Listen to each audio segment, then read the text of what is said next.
Okay, the next topic is stochastic dominance. The stochastic dominance, you don't have, Atlas doesn't give you a button to click where you click that and then it gives you the stochastic dominant charts. So we have to extract the information and we have to plot these graphs and then look for stochastic dominance. So now, what does it mean, stochastic dominance? A technique to compare two or more output distributions. So you have output of, say here, this example, it's just a made-up example. You have project A and project B. Okay, so you have the distribution of the outcome of project A. So probably this is some expected return or something like that, a profit made. And then an alternative project, so project B. Our goal is to compare project A and project B and select one of the two. So stochastic dominance compares, it's called stochastic dominance test. It compares which of the outcomes stochastically dominates the other. So stochastically here would mean at different probability levels. Okay. So when you look at different probability levels, so when you plot those, when you plot the outcome on the x-axis, probabilities on the y-axis, and then see the shape of the distribution. So here we have project A, which is that, and then we have project B, and the project B mean is definitely greater than the mean of project A. Okay, so from that perspective, project B is better than project A. But it also looks like, from this graph, you can see that probably project A has a smaller standard deviation than project B.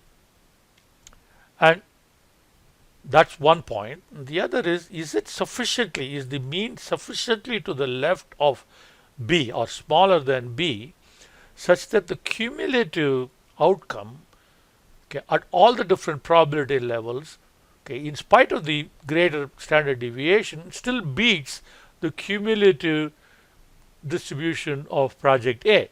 If that happens, then what we have is the first degree stochastic dominance.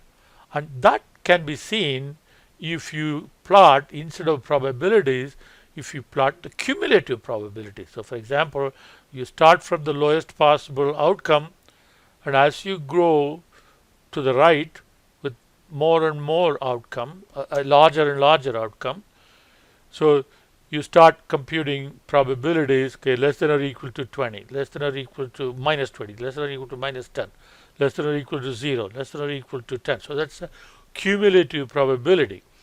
And now cumulative probability for B is this, cumulative probability of A is this.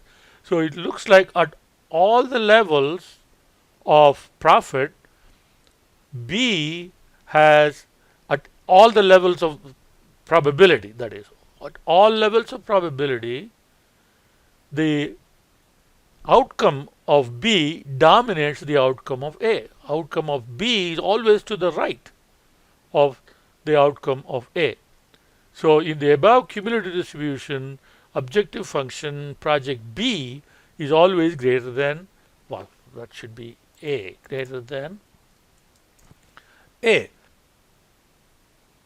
So for all cumulative probabilities, project B has a higher level of objective function outcome than project A.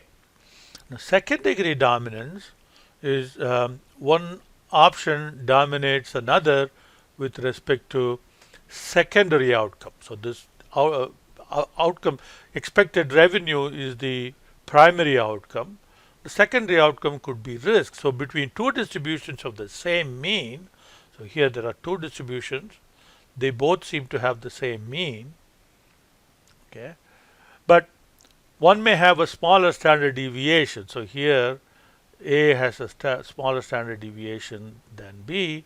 So for a risk-averse person, one may prefer the smaller standard deviation than higher standard deviation, given that the mean primary outcome is the same.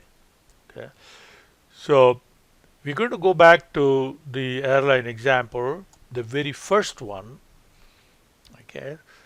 So where we had 34 seats set aside as the mean strategy, and then 30 as 0 for no control, and then we had one more, I think it was 30.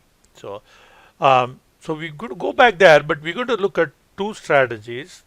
So one is to set aside 30 seats for class Y, and then 40 seats for Y class. So two strategies, 30 or 40. And then we will extract the simulation results and plot the distribution, and then see whether there is any domination one over the other.